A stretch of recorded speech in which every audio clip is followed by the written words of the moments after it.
A few decades ago, security forces would have killed to have access to a non-lethal weapon like this, something that would help them get a situation under control without unnecessary escalation. That's because prior to the development of effective non-lethal weapons, law enforcement more or less had two options when facing a threat: shout or shoot. But let's face it, there is a long list of alternatives that exist between verbal communications and lethal weapons. Believe it or not, one of the methods considered for physically securing nuclear weapons installations was to use sticky foam. Catch them like a spider would, alive. And not too long ago, personnel who guarded embassies often had no ammunition in their firearms. Even to this day, the vast majority of the police force in Great Britain do not carry firearms. The rationale was to prevent undesirable escalation in case of a conflict, but that left the law enforcement at risk. So in the late 1980s and the early 1990s, an effort began to develop non-lethal weapons, which is how things like pepper sprays and tasers were issued to law enforcement and in some places to citizens. But even though these devices can get the job done and their effects typically disappear within a short period of time, they're quite painful while they last. What would be nice is a way to restrain or incapacitate an individual who's a threat to themselves or others, but without inflicting much pain on them. Kinda like how cowboys use a lasso. Well, there's an idea. BolaWrap handheld devices shoot out a Kevlar tether which wraps around the body and temporarily restrains uncooperative suspects or a person in crisis. The Kevlar tether has an anchor on each end with a safety cap on it, so they're less likely to pierce the skin and more likely to catch onto clothing. BolaWraps may work well on one or few individuals, but they're not exactly practical when it comes to crowd control. In the mid-20th century, fire control systems were integrated into major cities, with fire hydrants located at every corner. They were handy when there was a fire, but they also had other uses, like this fire hydrant that was prepared for crowd control during a civil rights march in Atlanta, Georgia in 1960. The use of water cannons and fire trucks remain an effective non-lethal tactic to disperse riots. It's all unicorns and rainbows until it hits you. Then it's cold and wet. Tear gas can also disperse big crowds, but it can have severe physiological and psychological effects. In addition, tear gas can cause a lot of collateral damage with innocent bystanders. An ideal crowd control system would force people to leave without hurting them much, and the active denial system can supposedly do just that. Designed for perimeter security and crowd control, the active denial system works by firing a powerful directed electromagnetic radiation from over half a mile away. The heat waves penetrate the top 1/64-inch layer of the skin, which feels unpleasant and intense enough to cause a nearly instantaneous reflex to move away, at which time the sensation dissipates immediately. The operator can use a joystick to point the heat wave at one person or pan across a whole crowd. As far as we know, this system was never used operationally, and there are still concerns around its potential side effects. Similar to the active denial system, which uses unbearable heat, an acoustic hailing device generates unbearable sound. It's the sound equivalent of looking directly at the sun. But the very incident that inspired the development of acoustic hailing devices is not what you think.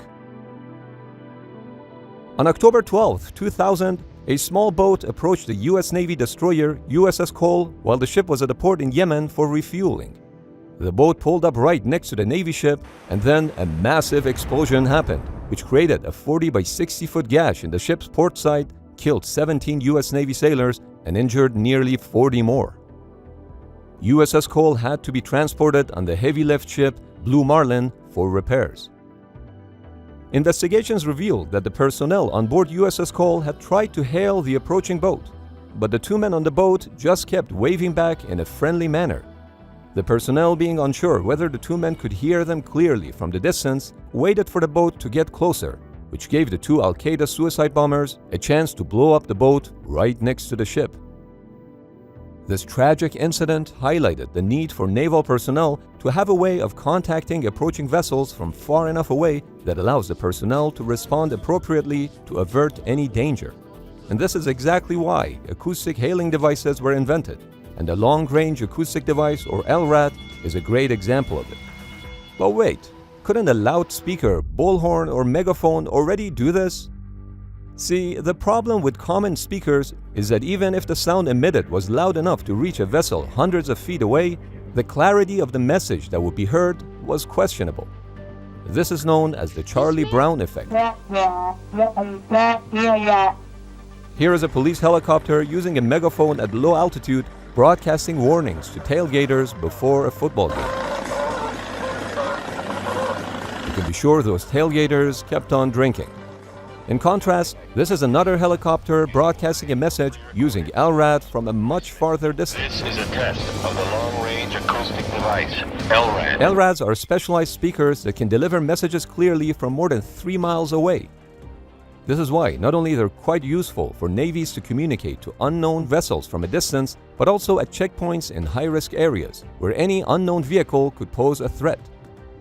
Communities that are prone to natural disasters traditionally have used sirens to notify the residents of an imminent danger, which is useful, but sirens don't provide any additional information.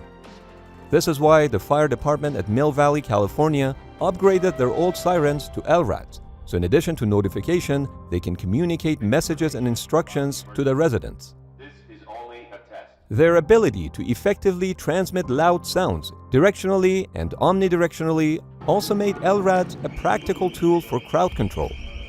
LRADs can generate extremely loud volumes, up to 160 decibels.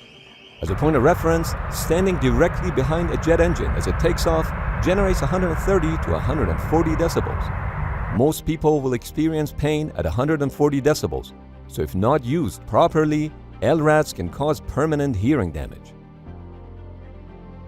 The beauty of non-lethal weapons is that they can be layered on top of each other as a situation escalates.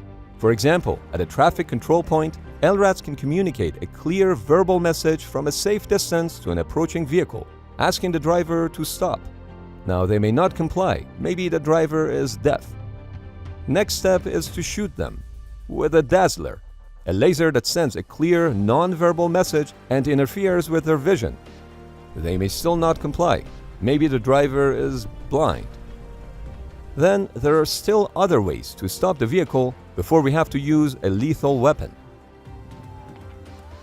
We should clarify that non-lethal doesn't mean that it can't kill you. There are instances where both taser and tear gas have resulted in death. Non-lethal just means that it's not intended to kill you. That's why some prefer the term less lethal. But regardless, there is much room for improvement in non-lethal weapons and especially in procedures for their use. The non-lethality of these weapons is very much contingent on their proper use, which highlights the importance of training. Okay, that's a wrap.